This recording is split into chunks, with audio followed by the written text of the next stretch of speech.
Welcome everybody to East Tennessee Pinball, working on this Disco Fever. It's kind of a rough game. Not kind of, it's a real rough game, but it'll look better. If you're seeing that transformer laying out there, you're like, what the heck are you doing messing with the transformer? They never go bad. Let me jump to the chase, and occasionally, every now and then they do. This one's actually bad. Kind of the last place I looked, but it is bad. But it wasn't bad.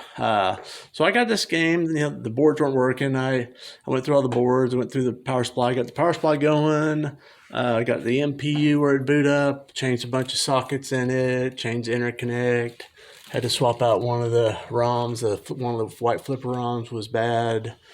Interconnects, Anyway, bunch of board work. Got it to where it boot up and actually play a game. Had everything working except for the soundboard. Displays were working. And last night during the tournament, I just had it sit here in the corner. People just kind of look inside of it, see the inside of a pinball machine. A lot of people haven't really seen that much of them. And the tournament had just ended. It had been on for, 2 or 3 hours. And I was actually looking at it when it happened, and it just turned off. And just a few seconds later, I smelled a little smoke. And I was like, well, that's kind of weird. It's late, so I just went ahead and went home. This morning, I come in, start poking around, trying to figure out what's going on. Started pulling fuses.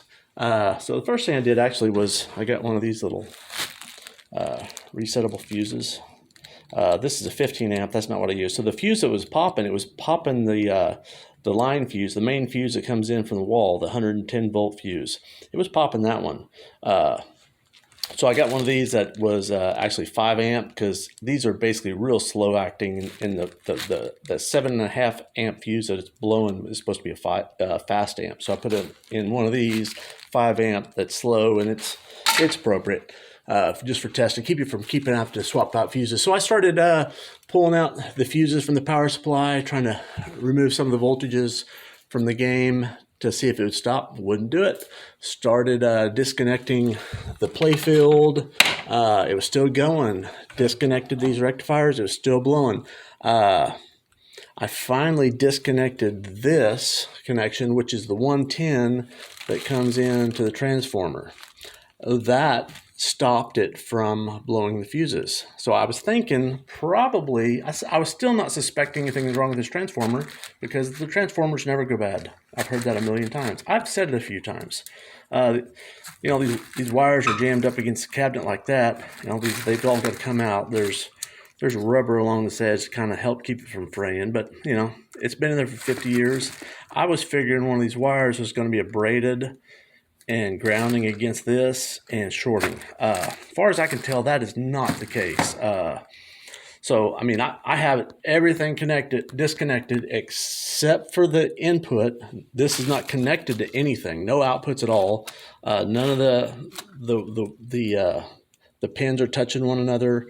I've looked around. I can't find any ground. But if I turn this game on like this, it will trip that relay down there, that 5 amp relay. It should not, but it does. So this thing is bad. So fortunately, I've got happen to have another Disco Fever head for this game. So I'm gonna pull that transformer in there and swap it out. I'm hoping that's gonna fix everything. I believe it will. We'll find out. So I swapped out the transformer from that cabinet over there. It's sitting right here. It's plugged in. That's the one plug 10 coming in. It's actually hooked up to the 2 rectifiers. I went ahead and took them from the other game just to leave them wired up.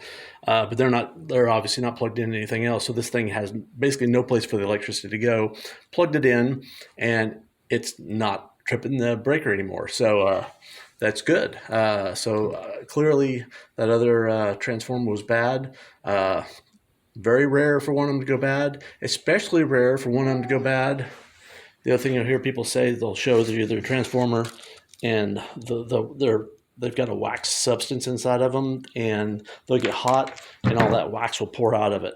So what happened with this one was it tripped the breaker, or they tripped the fuse before that happened. It never really got hot. Just another example of we had a pinball tournament last night. You see the remnants in the trash can there. So another good example of why you want to have your fuses properly fused. If that would have been a 20 amp fuse in there, it might have not have tripped, and things could have got really hot and really nasty. Could have been dangerous. So again, use the right fuses. That's the first thing I did on this game for sure. I'm glad I did. Adios. So I got the transformer all wired up in here, turned on the game, and nothing's coming on. Turns out my 5 volt was gone. So I'm digging around on the transformer. I had my 18 volts coming in here between the bottom of those 2 diodes. I had my 12 volts right here. Did not have the 5 volts coming out the top. So looks like that LM323 was bad. I swapped it actually for this board. I had another board in the back that I'd already gone through. I'd gone through the other board also, but anyway, this one I plugged in, everything's good. So apparently when the transformer went, it took out the LM323 or vice versa. I'm not sure which one went first, but it's all good. And now I've got a power supply on the bench. I'll probably go through that this afternoon and replace that LM323 with LM323K. I think that's the replacement part for it. Maybe swap these 2 diodes also. Anyway, it's all good. Hopefully have this ready for the tournament next month.